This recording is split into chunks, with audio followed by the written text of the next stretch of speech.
עכשיו הכל ברור. ויקיפדיה. מאז שנכנסת לחיי אני מצטט את סרטר ויודע בדיוק כמה זה פאי. ויקיפדיה.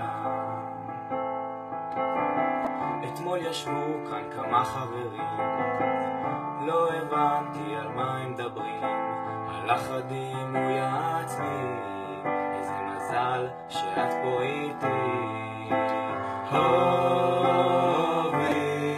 ויקיפדיה. מאז שנכנסת לחיי אני מצטט את וולטר ויודע מי חוסל בדובאי.